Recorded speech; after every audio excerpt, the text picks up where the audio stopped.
नमस्कार, मी doctor S गावी, पद्मभूषण वसंतराव पाटील महाविद्यालय तासगाव. आज आपण साधन संपत्ती भूगोल या अंतर्गत मॉड्यूल नंबर 3 संसाधन भूगोल या विषयाअंतर्गत साधन संपत्तीचा शाश्वत विकास या घटकाविषयी माहिती मिळवणार आहोत.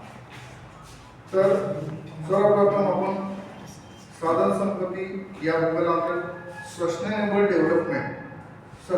डेव्हलपमेंट म्हणजे काय त्याविषयी आज आपण माहिती मिळवणार आहोत. तर या विषयाअंतर्गत राष्ट्राच्या आर्थिक विकासात साधन संपत्तीला अतिशय महत्त्वाचे स्थान आहे. जर राष्ट्राचा आर्थिक विकास कायमपणे सुरक्षित ठेवायचा असेल तर नैसर्गिक साधन संपत्तीचा पाया मजबूत असणे आवश्यक आहे. तसेच प्रथम संरक्षण करून आर्थिक विकास केला पाहिजे. साधन संपत्तीला आर्थिक जीवनाचा पाया समजला जातो. राष्ट्राच्या आर्थिक विकासाबरोबरच साधन संपत्तीचा उपयोग, अपव्यय, संवर्धन, पुनर्निर्मिती या घटकांना अतिशय महत्त्वाचे स्थान आहे. मानवी जीवन तसेच मानवी जे पिढी आहे, जर ते सुकर करायचं असेल तर साधन संपत्तीचा शाश्वत विकास करणे आवश्यक आहे. शाश्वत विकासासाठी जागतिक पातळीवर उपाययोजना करणे गरजेचं आहे. जागतिक साधन संपत्तीचा विकास, संवर्धन, अभ्यास शासकीय व अशासकीय माध्यमांच्या द्वारे केला जातो. जेव्हा मानवी जीवनाच्या भविष्यकालीन अस्तित्वासाठी नैसर्गिक घटकांचे संवर्धन, जतन करणे व पुढील आपल्या नैसर्गिक पर्यावरण घटकांच्या संरक्षणाला महत्त्वाचे स्थान आहे. आता सस्टेनेबल म्हणजे काय, तर हे करायचं असेल तर सस्टेनेबल हा शब्द लॅटिन भाषेतील शब्दापासून तयार झाला असून या संकल्पनेचा अर्थ धरून ठेवणे, टिकून ठेवणे किंवा चालू ठेवणे असा होतो. पर्यावरण आणि विकास या गोष्टींचा विकास अभ्यासासाठी 1987 साली संयुक्त राष्ट्र संघाने म्हणजे युनायटेड नेशन जागतिक पर्यावरण आणि विकास आयोग, ज्याला आपण world commission and environment and development ची स्थापना केली.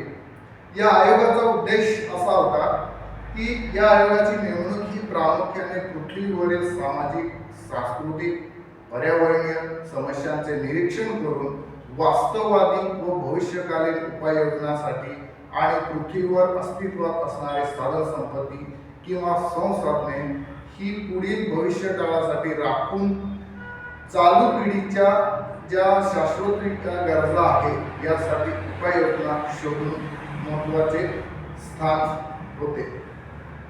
आता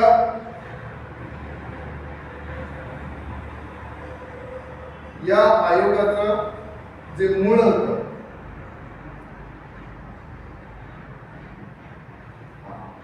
तर नेमणूक जे आयोगाची केली होती, या जागतिक आयोगाच्या विकसनशील, विकसित अशा दोन्ही राष्ट्रातील जे एकूण 22 जे तज्ञ होते त्यांचा सहभाग या आयोगामध्ये होता. या आयोगाच्या ज्या अध्यक्ष होत्या त्या नॉर्वे या देशाच्या पंतप्रधान ग्रो हार्लेन ब्रुनलँड या होत्या. त्यावरून या आयोगाला ब्रुनलँड आयोग असेही म्हणतात.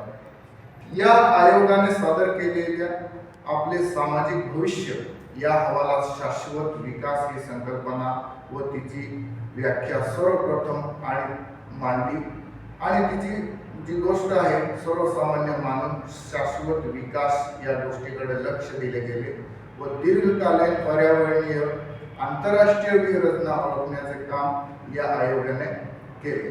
आता आपण सर्वप्रथम जे शाश्वत विकास काय आहे या शाश्वत विकासाविषयी आपण माहिती घेणार.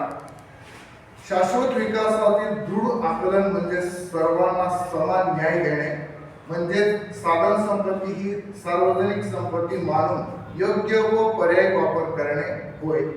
आर्थिक विकासाची पाळेमुळे वर्तमान पिढीसमोर व बरोबर भविष्यकालीन पिढीला मिळाली पाहिजेत। यासाठी आर्थिक विकास व पर्यावरण यामध्ये समन्वय साधणे म्हणजे शाश्वत विकास होय।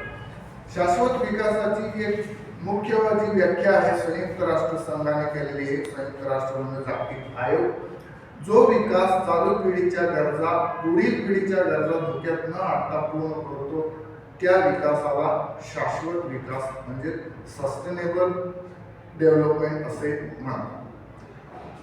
तसेच जो आयोग मानवाच्या सध्याच्या आणि भविष्यकालीन गरजांची पूर्तता करतो त्यास शाश्वत विकास असे म्हणतात। आता शाश्वत विकासाअंतर्गत ज्या वेगवेगळ्या साधन संपत्ती आहेत त्याच्यामध्ये आपण विशेषतः जंगल साधन संपत्तीचा शाश्वत विकास काय आहे आणि त्याच्यासाठी कोणते मुद्दे आवश्यक आहेत त्याविषयी आपण माहिती मिळवणार आहोत।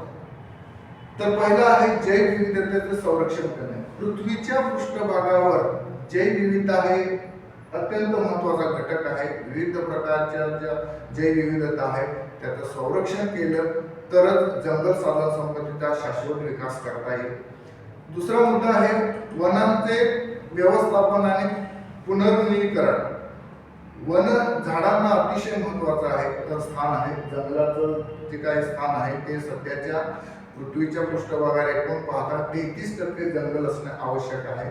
त्यापैकी आपल्याला सध्या विचार केला तर भरपूर ही जंगलतोड झालेली आहे। तर या जंगलतोडीचं व्यवस्थापन करणे, त्यांचं पुनर्निर्माण करणे, झाडे लावणे हा एक मुख्य घटक आहे, तरच जंगल साधन संपत्तीचा शाश्वत विकास आपल्याला करता येईल। सामुदायिक सहभाग